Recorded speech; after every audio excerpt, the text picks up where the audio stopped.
આજના વિડીયોમાં આપણે લીમડા વિશે જોઈશું. લીમડાને આયુર્વેદમાં ખૂબ જ મહત્વપૂર્ણ ઔષધીય વૃક્ષ માનવામાં આવે છે. આયુર્વેદ અનુસાર તે કડવો, કષાય રસવાળો અને કફ અને પિત્તનો નાશ કરે છે અને રક્તશોધક પણ માનવામાં આવે છે.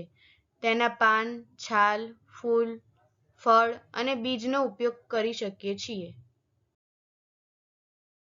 આગળ આપણે જોઈએ લીમડાના ઔષધીય ગુણ. લીમડો રક્તશોધક છે, જીવાણુનાશક અને વાયરસનો વિરોધી છે, કફ અને પિત્તનો નાશ કરે છે, ત્વચાના રોગોમાં લાભદાયક, સોજો અને ઇન્ફેક્શનને ઘટાડે છે. હવે આપણે આગળ જોઈએ લીમડાના મુખ્ય ફાયદા. સૌથી પહેલું આપણે જોઈએ ત્વચા માટે ઉત્તમ છે. એટલે કે લીમડાના પાનને ઉકાળીને દરરોજ તેનાથી સ્નાન કરવામાં આવે તો ખીલ, દાદર અને ખંજવાળમાં રાહત મળે છે. રક્તને શુદ્ધ કરે છે. ખાલી પેટે 4 થી 5 નરમ પાન ચાવવાથી શરીરમાંથી ટોક્સિન બહાર કાઢવામાં મદદ કરે છે અને ત્વચા સ્વચ્છ રહે છે. ડાયાબિટીસમાં મદદરૂપ છે. લીમડાના પાનનો રસ ડેઈલી યુઝ કરવામાં આવે તો ડાયાબિટીસમાં મદદરૂપ થાય છે. આગળ જોઈએ દાંત અને મોઢા માટે લાભદાયક છે.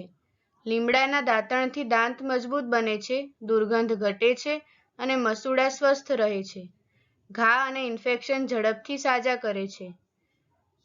લીમડાના પાનનો પેસ્ટ ઘા પર લગાવવાથી બેક્ટેરિયાનો નાશ કરે છે.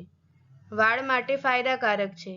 લીમડાના પાનથી માથું ધોવાથી ડેન્ડ્રફ, ખંજવાળ અને વાળ પડવાનું ઓછું થાય છે.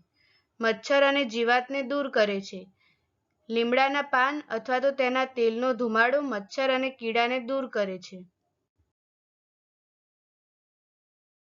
ધ્યાનમાં રાખવા જેવી બાબતો. વધુ માત્રામાં લીમડો લેવાથી પિત્ત વધે છે અથવા તો પેટની તકલીફ થઈ શકે છે. ગર્ભાવસ્થામાં લીમડાના ઔષધીય ઉપયોગ પહેલા ડોક્ટરની સલાહ લેવી જોઈએ. Thank you.